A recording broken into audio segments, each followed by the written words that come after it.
Hello everyone, what is up? I hope you are all doing very well. तो आज से हम class 11th की चैप्टर 1 को स्टार्ट करने वाले हैं। अभी चैप्टर 1 में बेसिकली क्या है? चैप्टर 1 का जो नाम है वो है सेट्स। अभी सेट क्या होता है?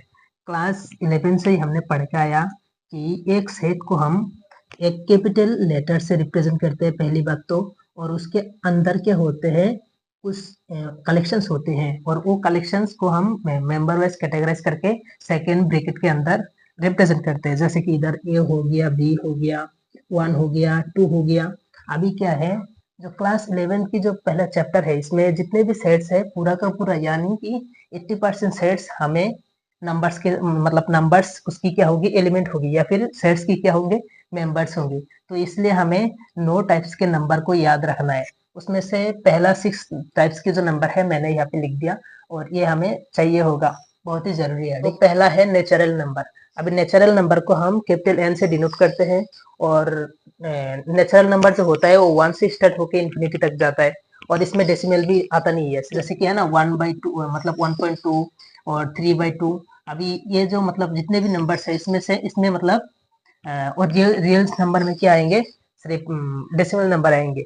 उसके बाद रेशनल और इरेशनल में भी आ सकता है, वो मतलब नंबर्स पे डिपेंड करेगा। लेकिन ये जो 3 टाइप्स है ना, नेचुरल, होल और इंटीजर्स, इन तीनों में डेसिमल्स नंबर नहीं आएंगे या फिर फ्रैक्शनल नंबर्स नहीं आएंगे।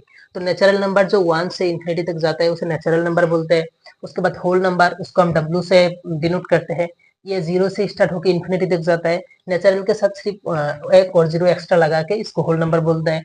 उसके बाद इंटीजर्स में क्या होता है, माइनस इन्फिनिटी से आके मतलब माइनस इन्फिनिटी से आते आते -2 -1 0 और 1 2 प्लस इन्फिनिटी ऐसे जाता है। अगेन नंबर लाइन्स में जितने भी नंबर्स होते हैं ना, जैसे कि नंबर लाइन हो गया ये, और यहाँ पे 0, यहाँ पे -2, यहाँ पे मतलब 2 मान लो, यहाँ पे 1 होगा। ये सारे नंबर्स आएंगे। लेकिन अगेन फ्रैक्शनल नंबर और डेसिमल नंबर ये सब आएंगे नहीं, रूट टू ये सब भी नहीं आएगा। सिर्फ ये जो मतलब जनरल नंबर्स है, जो मतलब -2 -1 0 1 2, ये सब क्या है, इंटीजर्स है। उसके बाद है rational numbers and irrational numbers. अब रेशनल नंबर्स और इरेशनल नंबर्स क्या है? ऐसे नंबर जिसको हम p बाई क्यू के फॉर्म में एक्सप्रेस कर सकते हैं उसको हम रेशनल नंबर बोलेंगे, और जिसको हम p बाई क्यू के फॉर्म में एक्सप्रेस नहीं कर सकते उसको हम बोलेंगे इरेशनल नंबर। जैसे कि मान लो एक 2 है। अभी 2 के नीचे क्या है, इंडिविजुअली हमेशा 1 रहता है, तो ये एक रेशनल नंबर हो गया। लेकिन कुछ ऐसे नंबर्स भी होते हैं जैसे कि पाई। अभी पाई क्या है, इसकी वैल्यू क्या होती है, 3.14। अभी ये वैल्यू कभी खत्म होता ही नहीं है। अभी अगर ये वैल्यू कभी खत्म होगा ही नहीं तो फिर हम इसको p बाई क्यू के फॉर्म में एक्सप्रेस नहीं कर पाएंगे, क्योंकि ये पॉइंट हटाएंगे जब हम, तब हम नीचे 1 लिख के जितने भी डिजिट्स है उतने जीरो हम लिख सकते हैं। ठीक है, अगर ये खत्म होगा ही नहीं तो हम कितने जीरो लिखेंगे? तो इसलिए ये नंबर्स इरेशनल है, ये रेशनल नहीं होगा। तो फिर इसको हम p बाई क्यू की फॉर्म में एक्सप्रेस नहीं कर सकते, लेकिन इसको हम कर सकते हैं। इसलिए ये एक रेशनल नंबर है, ये रेशनल नंबर है। और दूसरा इरेशनल नंबर जैसे कि अंडर रूट के अंदर जो रहते हैं, जैसे कि √2। जैसे ये तो मैं ना बताऊं तो ये अच्छा है, जो क्लास 10th में हमने इसको प्रूव करने के लिए हमने ऑपोजिट करके लेट किया था, लेकिन कर नहीं पाए। वो क्या है, को प्राइम जो नंबर है वो ये सेटिस्फाई नहीं करता है। तो फिर जो मतलब रेशनल नंबर क्या है, जिसको हम p बाई क्यू की फॉर्म में एक्सप्रेस कर सकते हैं, और इरेशनल नंबर जिसको हम कर नहीं सकते। ठीक है, तो फिर ये डेफिनेशंस में मैंने यही लिखा है। ठीक है, तो फिर मैंने लिखा रेशनल नंबर क्या है, इसको पहली बात तो हम क्यू से रिप्रेजेंट करते हैं, और डेफिनेशंस में है the numbers which can be expressed in the form of p by Q. ऐसे नंबर जिसको हम क्या कर सकते हैं, एक्सप्रेस कर सकते हैं in the form of p by Q के फॉर्म में एक्सप्रेस कर सकते हैं, जैसे नंबर को, जहाँ पे p और q, where p and q are integer, जहाँ पे p और q इंटीजर्स है। इंटीजर्स क्या है, जिसको हम z से डिनोट करते हैं, वो क्या है, -2 -1 ऐसे, मतलब -2 -1 0 1 2 ऐसे नंबर्स को इंटीजर्स बोलते हैं। q नॉट इक्वल टू 0, जब q 0 बनेगा तो ये इन्फिनिटी बन जाएगा। ठीक है, और ये इन्फिनिटी एक रेशनल नंबर नहीं है, ये भी याद मतलब याद वैसे हो ही जाएगा जब q नॉट इक्वल टू 0 देखोगे। तो फिर इसका एग्जांपल मैंने लिख लिया, जैसे कि 2/3 1/2 0, कुछ भी लिख सकते हो। ठीक, उसका ऑपोजिट क्या है, इरेशनल नंबर। यहाँ पे भी वही बात लिखा है, सिर्फ नोट लिखा है। जैसे कि लिखा the numbers which can not be expressed in the form of p by Q, ऐसे नंबर जिसको हम p बाई क्यू की फॉर्म में एक्सप्रेस नहीं कर सकते हैं, जहाँ पे p और q क्या है, इंटीजर्स है, और q नॉट इक्वल टू 0, नीचे वाले जो मतलब क्यों रहेंगे, नीचे वाले जो नंबर्स रहेंगे वो जीरो नहीं हो सकता। और इसका जो एग्जांपल है √2 √3 पाई, पाई की जो वैल्यू 3.14 जो बढ़ते जाता है वो। अभी अगला जो नंबर है वो है रियल नंबर्स। आज तक हमने जितने भी नंबर्स पढ़ के आए जैसे क्लास 1 to 10 सारे के सारे नंबर्स ही क्या है, रियल नंबर्स है। मतलब कुछ ऐसे नंबर्स है जो रियल नंबर्स के अंदर आता नहीं है, लेकिन जो rational number, whole number, integers, ये सारे के सारे रियल नंबर्स में आ ही जाता है। तो फिर रियल नंबर्स क्या है, कलेक्शन ऑफ रैशनल और इरेशनल नंबर्स। अगेन ये सारे नंबर्स तो रैशनल है ही, और कुछ नंबर मतलब नंबर लाइन से अगर मैं कुछ नंबर निकाल भी दूं वो इरेशनल भी हो सकता है। जैसे कि क्लास 9 में हमने ऐसे नंबर लाइन में √2 का क्या जो पोजीशन होता था वो निकला था। वैसे जो ऐसे याद रख लेना कि नंबर लाइंस में जितने भी नंबर्स है सारे के सारे क्या है, रियल नंबर्स है। तो फिर मैंने डेफिनेशंस या फिर शॉर्ट में याद रखने के लिए ऐसे लिख दिया कि कलेक्शन ऑफ ऑल रैशनल और इरेशनल नंबर्स को हम क्या बोलते हैं, रियल नंबर्स बोलते हैं। जैसे कि एग्जांपल 1 2 √2 √3 1/2 1/3 2.6 3.5। तो और भी 3 टाइप्स के हमें नंबर चाहिए होगा, तो मैं इसको पहले मिटा के लिख देता हूँ ताकि हमारा टाइम ज्यादा कंज्यूम ना हो। हाँ, तो अगला जो टाइप्स है नंबर का वो है प्राइम नंबर्स।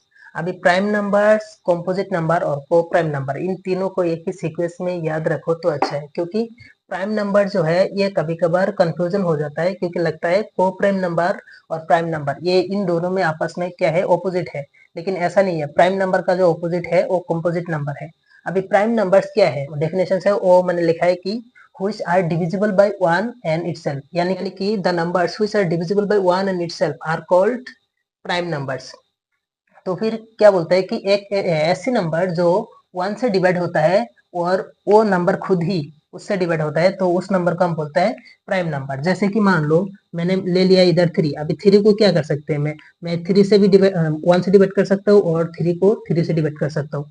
लेकिन 3 को मैं और किसी नंबर से डिवाइड नहीं कर पाऊंगा, क्योंकि एक है 1 और एक है खुद। तो फिर ये एक प्राइम नंबर है। लेकिन ये अगर मैं 4 को ले लूं, तो 4 को मैंने क्या मतलब, पहली बात तो 4 को मैं एक बार 2 से डिवाइड कर सकता हूँ, ठीक है। 4 डिवाइड 2 से हो जाएगा, 4 डिवाइड 4 से भी हो जाएगा, और 4 डिवाइड 1 से भी हो जाएगा।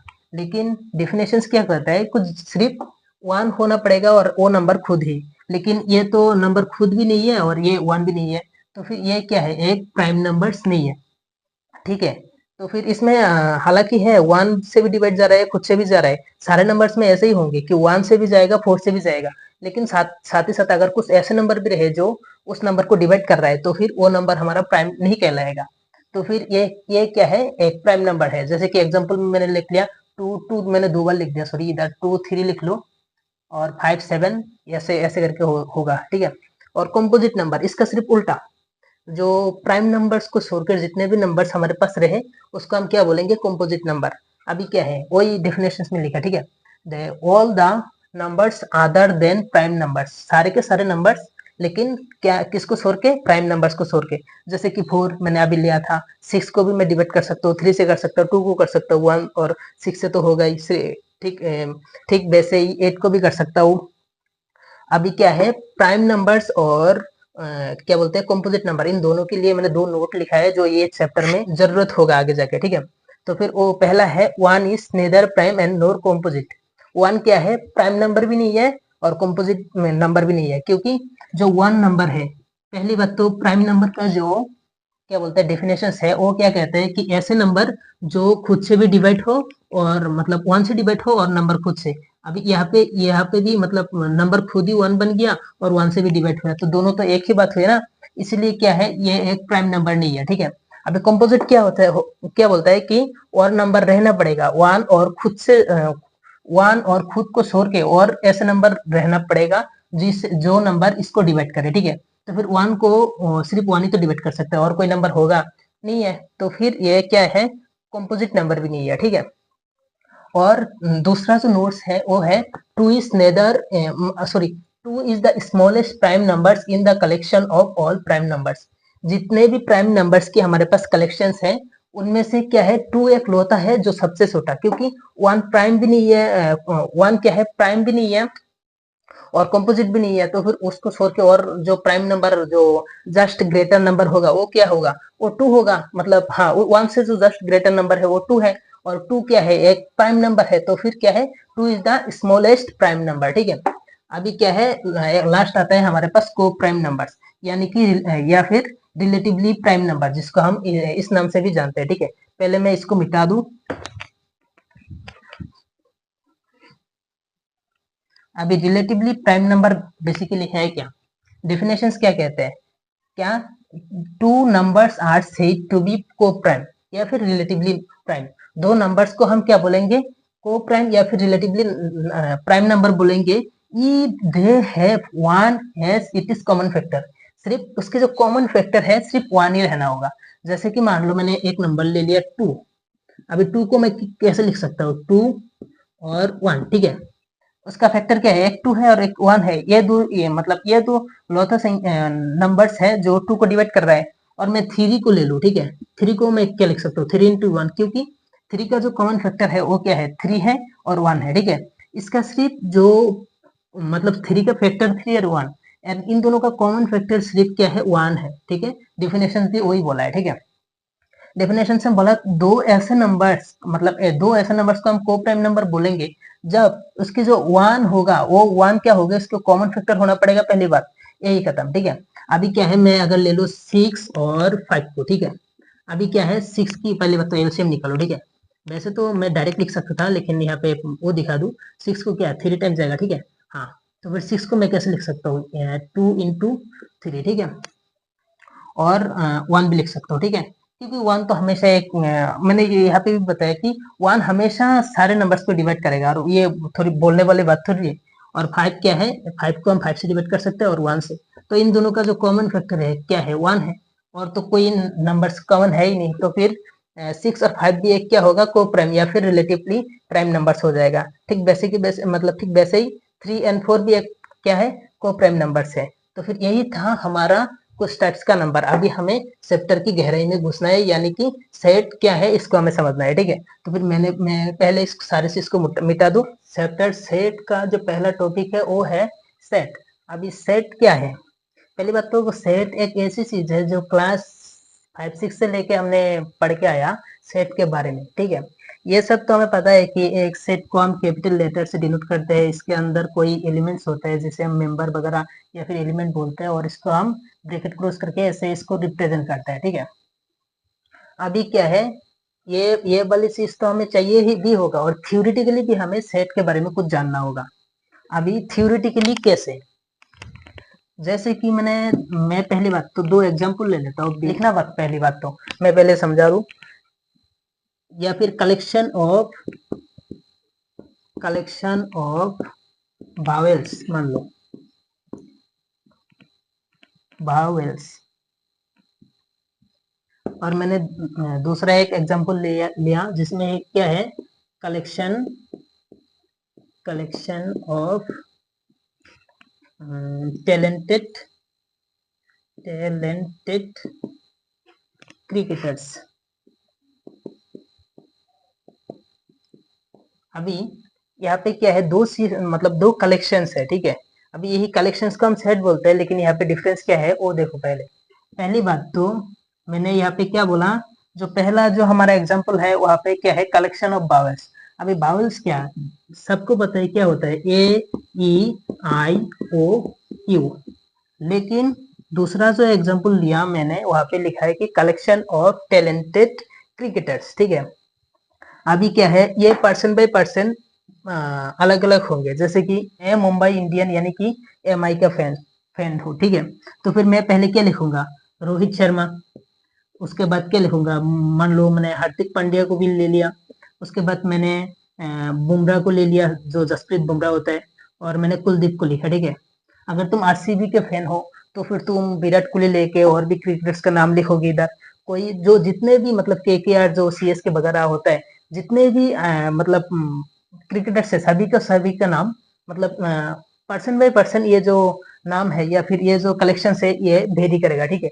तो फिर इस केस में मैं इसको सेट नहीं बोलूंगा, लेकिन मैं इसको सेट बोलूंगा, क्योंकि अगर दुनिया के किसी भी लोगों को अगर बोलो कि कलेक्शन बनाओ किसकी, वावेल्स की, तो वो यही सेट बनाएगा, ठीक है। लेकिन अगर तुम अलग अलग लोगों को बोलो कि टैलेंटेड क्रिकेटर्स की क्या बनाऊं, एक सेट बनाऊं, तो फिर वो उसकी जो पसंदीदा है उसको ध्यान में रखते हुए वो सेट बनाएगा, ठीक है। और वो सेट क्या होंगे, डिफरेंट होंगे। तो फिर हम इस ऐसे चीज को सेट बोल ही नहीं सकते जो डिफरेंट हो। सेट एक ऐसी चीज होने होंगे जिसके जो एलिमेंट्स है, जिसके जो मेंबर्स है, वो हमेशा सेम ही रहे, वो चेंज ना हो। और उसकी मतलब मेंबर की जो ऑर्डर है, यानी कि तुम इस आर को यहाँ पे लिख सकते हो, यहाँ पे लिख सकते हो, और यहाँ पे क्या लिख सकते हो, एस लिख सकते हो। ये मतलब इधर इधर इधर लिखो, जैसे कि ए ई, मैं इधर ई लिख सकता हूँ, इधर ए लिख सकता हूँ, ये मैटर नहीं करता।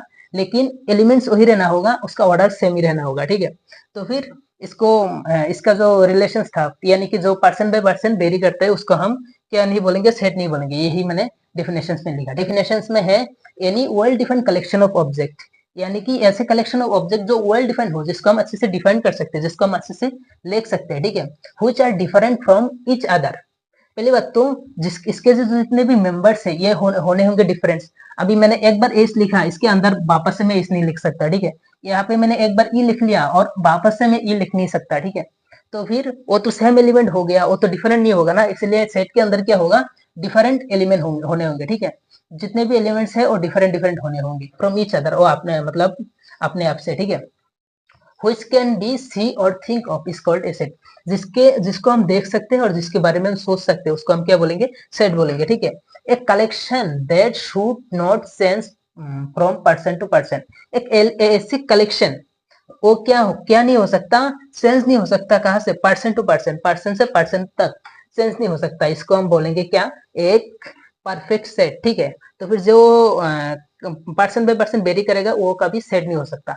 अभी ठीक ऐसे ही मैं दो तीन एग्जांपल लिख दूंगा, मतलब एक तो सेट के और नॉन सेट के, ताकि हमारे जब नोट्स को रिफ्रेश कर पाऊँ, उसके बाद रिवीजन के टाइम तो मैं अच्छे से समझ में आए, ठीक है। तो फिर मैं इसे पहले मिटा दूं। मैंने दो दो एग्जांपल लिख लिया। पहले है एग्जांपल ऑफ सेट, अभी क्या है, सेट की एग्जांपल है, ठीक है।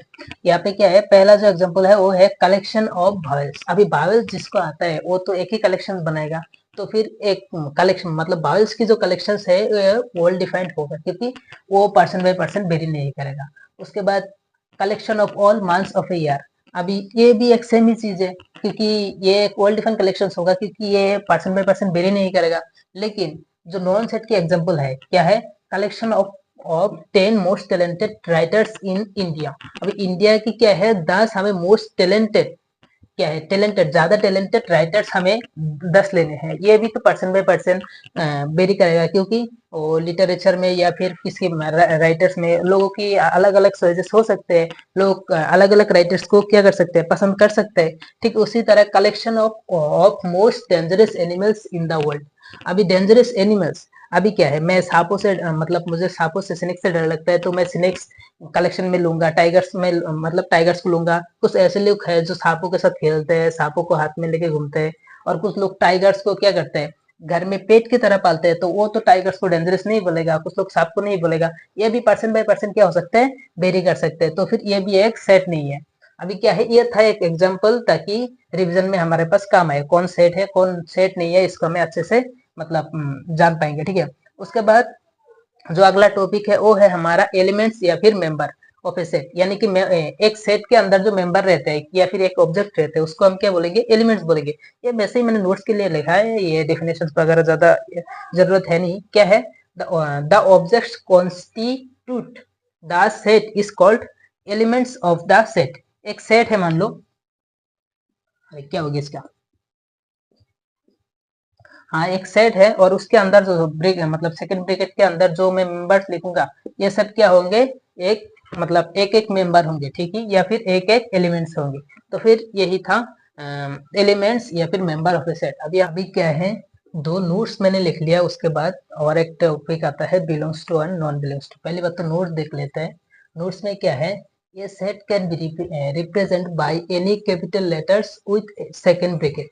एक सेट को हम रिप्रेजेंट कर सकते हैं कोई भी कैपिटल लेटर से, जैसे कि ए बी, वो उसका ए बी सी डी उसका कैपिटल जो लेटर्स होता है। और विथ सेकंड ब्रैकेट ऐसे लिखते नहीं है क्या हम, ए ई इज इक्वल्स टू, उसके बाद इसके अंदर कोई ऑब्जेक्ट होते हैं मान लो, और हम ब्रैकेट क्रॉस कर देते हैं, तो सेकंड ब्रैकेट से लिख रहे हैं, लिख के एक ए से हम रिप्रेजेंट कर रहे हैं, वो इजी इजी बात है। उसके बाद a set can be written in any order. हाँ, इसकी जो एलिमेंट्स है उसको हम उसकी जो पोजीशन है वो अलग अलग करके लिख सकते हैं, एनी ऑर्डर में लिख सकते हैं। पहले ऑर्डर में ए ई आई ओ यू लिखा, उसके बाद यू ओ ई आई ए, ऐसे हम लिख सकते हैं, ठीक है। उसके बाद आता है हमारे पास belongs to and not belongs to. अभी क्या है, ये दो इंपॉर्टेंट सिंबल्स है जो हमें इस चैप्टर में चाहिए, मतलब 1.1 में चाहिए होगा। एक है बिलोंग्स टू। अभी बिलोंग्स, इसको हम रिप्रेजेंट ऐसे करते हैं, और जो नॉट बिलोंग्स टू या जो बिलोंग नहीं करता तो इसको हम ऐसे रिप्रेजेंट करते हैं। अभी ये चीज पहली बात तो है क्या, अभी बिलोंग, बिलोंग मतलब क्या, बिलोंगिंग जो बोलते हैं ना लोग, मैं उस साइड से, मतलब मैं उस सिटी से बिलोंग करता हूँ या फिर मैं उस गांव से बिलोंग करता हूँ। ठीक वैसे ही एक चीज अगर ये अगर ए के अंदर है तो फिर क्या होगा, ये इसको हम रिप्रेजेंट करेंगे ए बिलोंग्स टू ए, जो हमें पहले मतलब पहले ब्रैकेट में होगा, ठीक है। उसके बाद बी, मान लो बी क्या है, इस सेट में है क्या, जो ए ई आई ओ यू, इसमें तो बी नहीं है, तो फिर हम not belongs to, B belongs नहीं करता है किस पे, वो सेट ए पे बिलोंग नहीं करता, इसको हम ऐसे लिखते हैं, ठीक है। इसका मीनिंग क्या है, a is a member of, a is a member of set A, और इसका क्या, इसका मतलब है b is not a member of set A, बस खत्म। वो तो इजी इजी सा सिंबल था। अभी क्या है, हमें दो चीज और पढ़ना है, एक है रोस्टर फॉर्म और एक है सेट बिल्डर फॉर्म, ठीक है। तो फिर पहले मैं इसको मिटा दूं। अगला जो टॉपिक है वो है हमारा रिप्रेजेंटेशंस ऑफ सेट।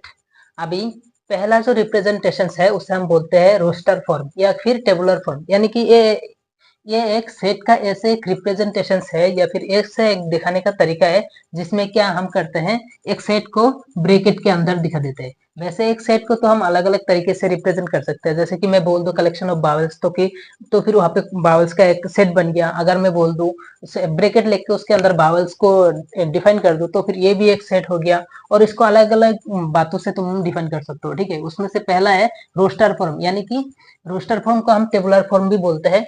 यहाँ पे क्या बोला है डेफिनेशंस में, in this method the set is represented by listing all it is elements. इसकी जो एलिमेंट्स होंगी, इस सारे चीजों को हम क्या करेंगे, एक से लिस्ट करेंगे, ठीक है।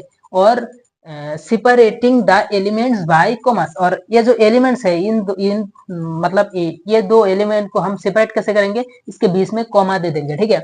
उसके बाद by commas and enclosing them in curly linear brackets, और ये जो सेकंड ब्रैकेट में बार बार बोल रहा हूँ ना, इसको हम कार्बी लीनियर ब्रैकेट्स बोलते हैं, यानी कि ये कार्बी लीनियर ब्रैकेट जो कि ये सेकंड ब्रैकेट बोलते हैं, इसके अंदर को हम क्या करेंगे, इसको एलिमेंट को इनक्लोज करेंगे, इनक्लोज मतलब कि उसके अंदर रखेंगे इसको, मतलब।